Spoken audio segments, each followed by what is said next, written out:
नमस्कार मैं नमस्कार नमस्कार नमस्कार नमस्कार।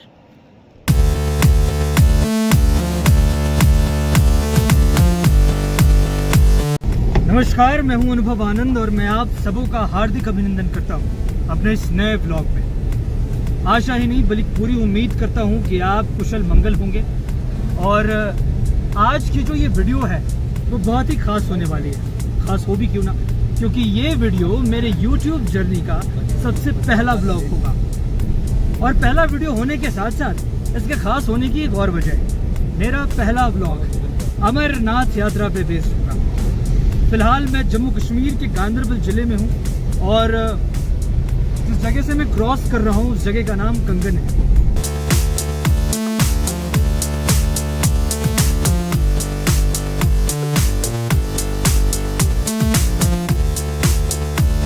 मुश्किल से 15 या 20 मिनट में हम सोनमर्ग से प्रस्थान करेंगे बालटाल की ओर। और फिर मैं आपसे आग्रह करूंगा कि आप इस वीडियो के अंत तक बने रहें, ताकि ये जो पूरी जर्नी है, जो पूरी यात्रा है, मैं आप तक साझा कर सकूं।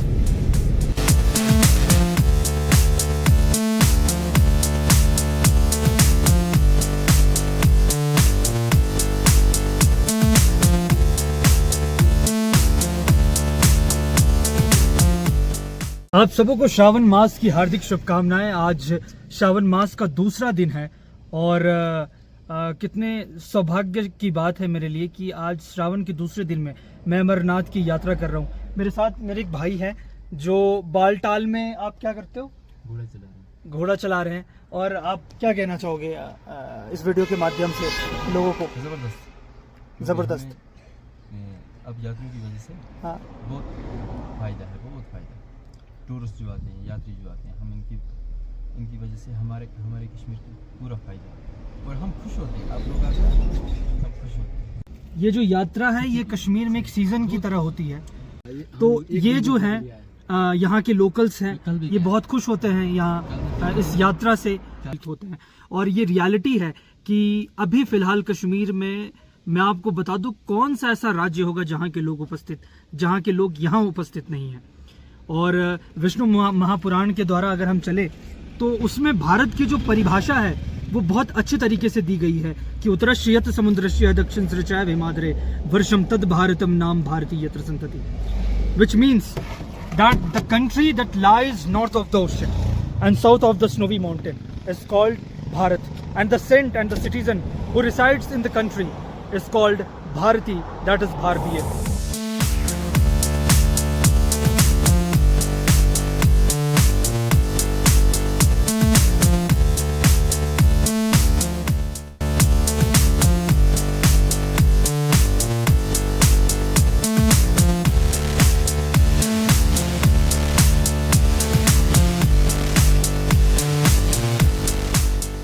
हम हैं बालटाल में। लगभग 2-3 घंटे बीत चुके हैं अभी के। और अभी मैं बालटाल में हूँ क्योंकि रजिस्ट्रेशन मेरी नहीं हुई थी और मैं रजिस्ट्रेशन ऑफलाइन करवाया हूँ। आप चाहो तो आप रजिस्ट्रेशन ऑनलाइन भी कर सकते हो। आप ये बालटाल के नज़ारे देख सकते हो। इसी के उस पार जोजिला है, फिर लद्दाख के पहाड़ शुरू होते हैं। अगर आप यहाँ पे रजिस्ट्रेशन ऑफलाइन कर रहे हो तो आपको 250 रुपये लगेंगे यहाँ पे रजिस्ट्रेशन करने के। लाइन बहुत लंबी है। अगर मैं ऑनलाइन रजिस्ट्रेशन की बात करूँ तो अगर आप ऑनलाइन रजिस्ट्रेशन करते हो तो आपको 150 शायद लगेगा। और यहाँ पे अगर ऑफलाइन करते हो तो मे बी नहीं 250 ही लग रहे हैं। मेरा ये रहा आईडी कार्ड, जो यात्रा का कार्ड मिलता है।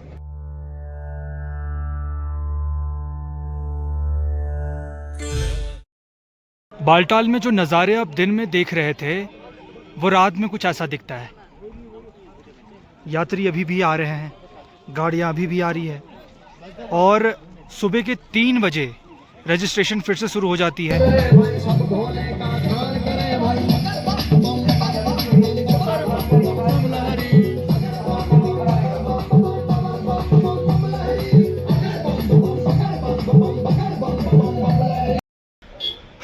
सुप्रभात, नमस्कार, हर हर महादेव।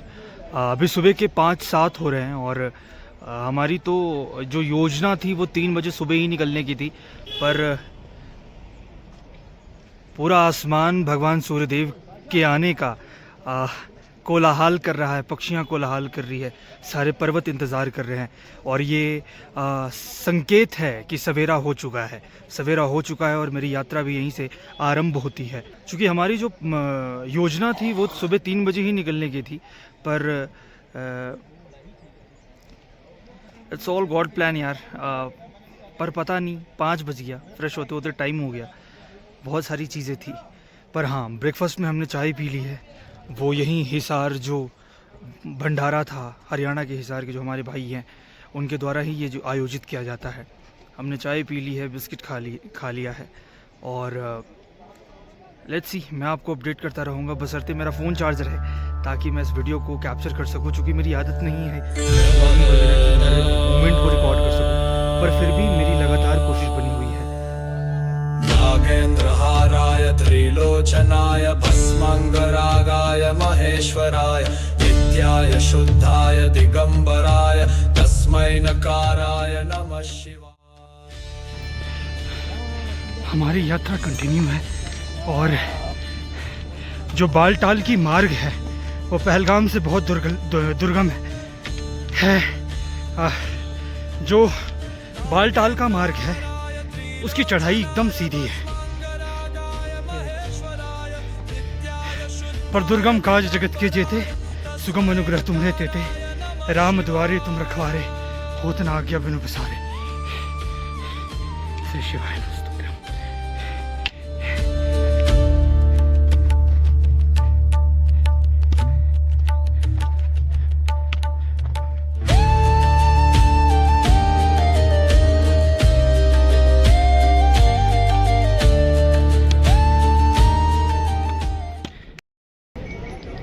भाई सच बताऊं तो मेरे शरीर में जितनी भी देसी फैट थी ना, सारी ढीली हो चुकी है। जितना घी, दूध, दही, माखन, सारी ढीली हो गई है। भाई पूछ रहे सस्ता घोड़ा है, सारी देसी चर्बी ढीली हो गई भाई मेरी। अभी मैं फ़िलहाल 12,000 फीट की ऊंचाई पे हूँ। यहाँ से ठीक लगभग 6 किलोमीटर दूर, 6 या 6.5 किलोमीटर दूर अमरनाथ बाबा की गुफा है और पास में 12,000 फीट की ऊंचाई पर। हाँ, मैं सर कह रहे हैं कि मैं अभी 12,000 फीट की ऊंचाई पे हूँ और 12,000 की फीट की ऊंचाई पर मैं एक मेडिकल कैंप पे हूँ। यहाँ धीरज भाई को थोड़ा पेट में पेन हो गया था, मेरे पैर में क्रैम्प आ गई थी, तो हम यहाँ पे हैं। मैं आपको एक बात बताऊं कि बात अगर देश के सरहद पे रक्षा की हो, बात अगर वायुयान में एयर डिफेंस की बात हो, या फिर इतना ही नहीं, अगर यात्रा जैसी अमरनाथ की हो, तो इसमें सबसे जो हाई रोल होता है, सबसे जो पिवटल रोल होता है, वो आर्मी की ही होती है हमारे देश की। देश के नागरिकों को फ्री मेडिकल एड प्रोवाइड करवा रहे हैं। हमारे साथ एक गोविंद सर हैं जिन्होंने हमारा भी ये पैर का वो इलाज करा।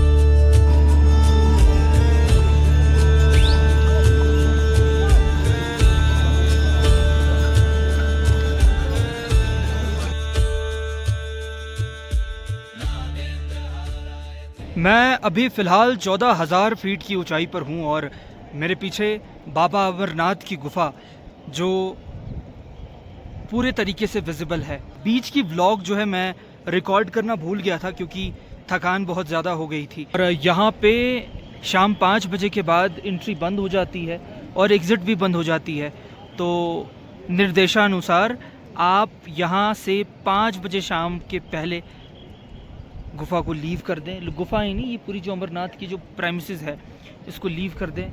और सच में अद्भुत है। कभी एक समय होगा जब भगवान शिव और माँ पार्वती एक साथ यहाँ पे बैठे होंगे। मैं बेसिकली यही कहना चाहता हूँ, इसी गुफा में भगवान शिव और पार्वती कभी बैठे होंगे और अमर कथा भगवान शिव के मुख से कभी गूंजा होगा। और ये इस बात पे मैं बहुत एग्री करता हूँ कि अमरनाथ की जो अमर यात्रा है वो बहुत किस्मत वाले को ही नसीब होती है। आप बहुत नसीब वाले हैं अगर आपने अमरनाथ भगवान महादेव का दर्शन किया है। और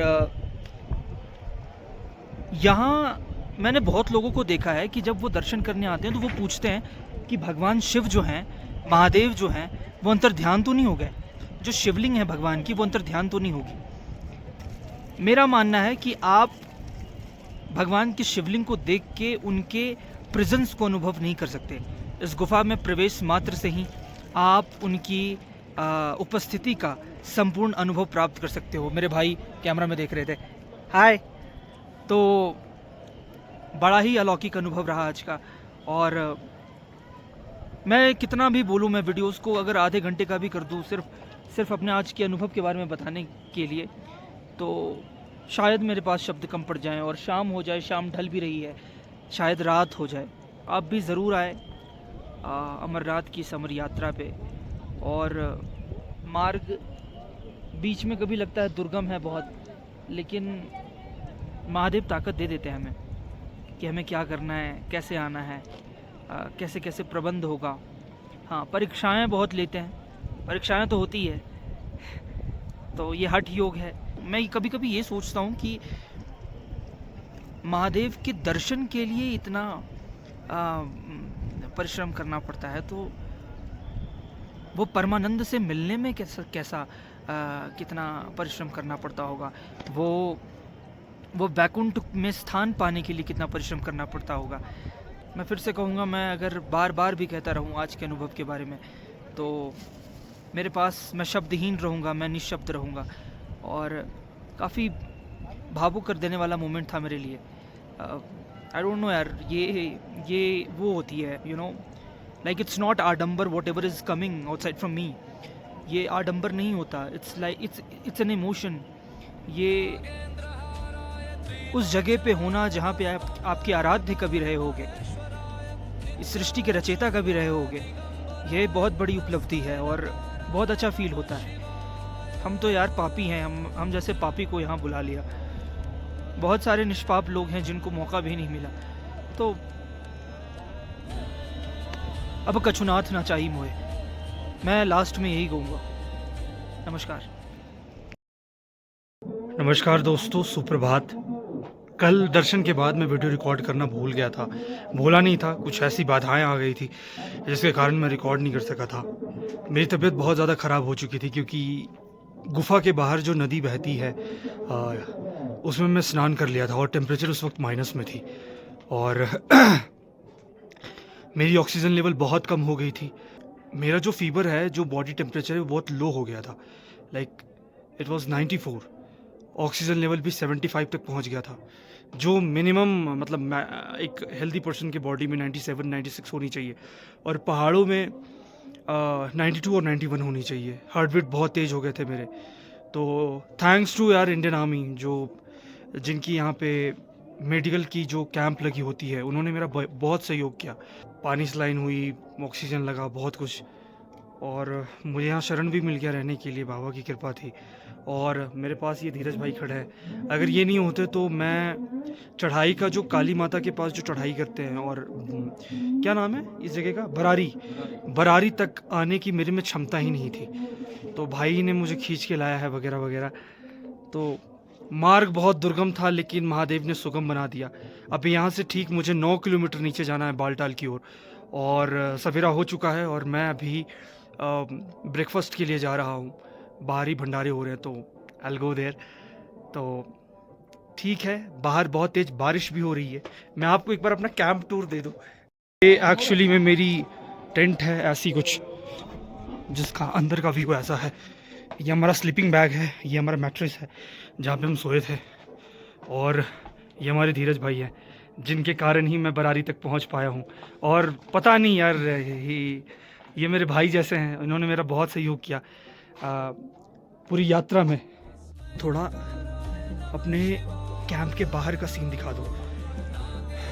बाहर बहुत तेज़ बारिश हो रही है और कृपा देखो कि जब हमारी निकलने की बारी आई तो बाबा ने बारिश भी रोक दी। तो इस बात से मैं कदापि इनकार नहीं करूंगा कि काल भी उसका क्या करे जो भक्त है महाकाल का। आगे की ब्लॉग में कंटिन्यू करूंगा। सॉरी यार, actually it's my first time when I am blogging, तो मैं भूल जाता हूँ, भूल भी नहीं जाता हूँ, तबीयत ख़राब हो जाती है मेरी, रास्ते में हो गई थी उसी के कारण।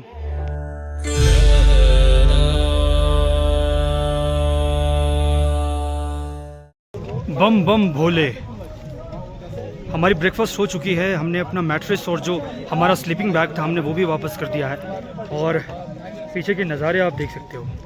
लोग अभी इधर से चढ़ाई के लिए जा रहे हैं, और ये जो लोग लौट रहे हैं ये चढ़ाई करके लौट रहे हैं, हम भी चढ़ाई करके ही लौट रहे हैं। हमारे भीतर बाबा ने सामर्थ्य दिया है कि हम चल सकते हैं, इसके लिए बहुत बहुत शुक्रगुजार हैं, और हम वापस लौट रहे हैं। शुद्धाय दिगंबराय तस्मै नकाराय नमः शिवाय।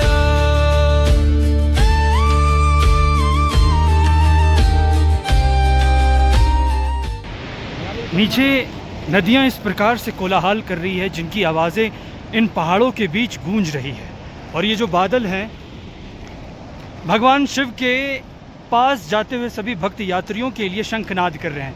मानो पूरा वातावरण, पूरा बालटाल, पूरा कश्मीर, पूरा भारत राममयी शिवमयी हो चुका है। इन नदियों की आवाज़ से सुनकर मुझे वो बात याद आती है कि न गंगा बड़ी न गोदावरी, न तीर्थ बड़े प्रयाग, सकल तीर्थ का पुण्य वहीं जहाँ हृदय राम का वास। तो अभी कुछ ही आधे घंटे या 45 मिनट का रास्ता यहाँ से बालटाल का, और मैं बहुत जल्द बालटाल में होऊंगा। और चूँकि अभी मेरी तबीयत ठीक है तो मैं अपनी यात्रा को बहुत आराम से तय कर पा रहा हूँ। और आप मेरे पीछे शिव कैलाशों के वासी, सच में जहाँ पर्वतों का वास है, जहाँ नदियों का वास है, जहाँ प्रकृति शोरगुल करके, नगाड़े बजाकर, शंखनाद करके भगवान राम और भगवान शिव को एक साथ, आराध्य और सेवक दोनों को एक साथ से जब याद करती है तब वो जगह तीर्थ बन जाता है। और यहाँ आने वाले सभी यात्री के लिए ये जो कार्य, ये जो व्यवस्था की गई है सरकार के द्वारा, इनामी के द्वारा, उसके हम बहुत शुक्रगुजार हैं।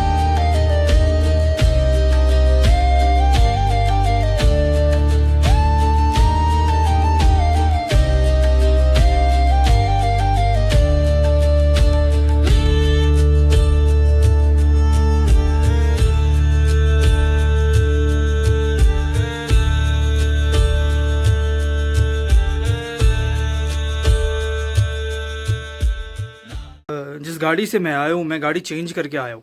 आप बालटाल से सीधा सोनमर्ग आ सकते हो, सोनमर्ग से आप कंगन आ सकते हो, कंगन से सीधा आप गांदरबल आ सकते हो। तो आप गाड़ी चेंज करके भी आ सकते हो, जिसमें आपकी कॉस्ट कम पड़ती है। इवन अगर आप श्रीनगर जम्मू जा रहे हो तो बालटाल में ही गाड़ी की रजिस्ट्रेशन हो रही है गवर्नमेंट गाड़ी की, जिसकी जो फेयर है वो बहुत ही कम है, लाइक आई थिंक 374 रुपीज़, और AC गाड़ी के लिए 784 ऐसी कुछ करके है, जो मेरे अकॉर्डिंग लग्जरीज बसेस में सबसे सस्ती प्राइस है। तो अगर आप जम्मू जा रहे हो या फिर श्रीनगर आपने जाना है तो आपको एक दिन पहले ही गाड़ी को बुक करनी पड़ेगी शाम में, आई थिंक हाँ शाम में ही। और फ़िलहाल के लिए मैं इस वीडियो को यही विराम दूंगा।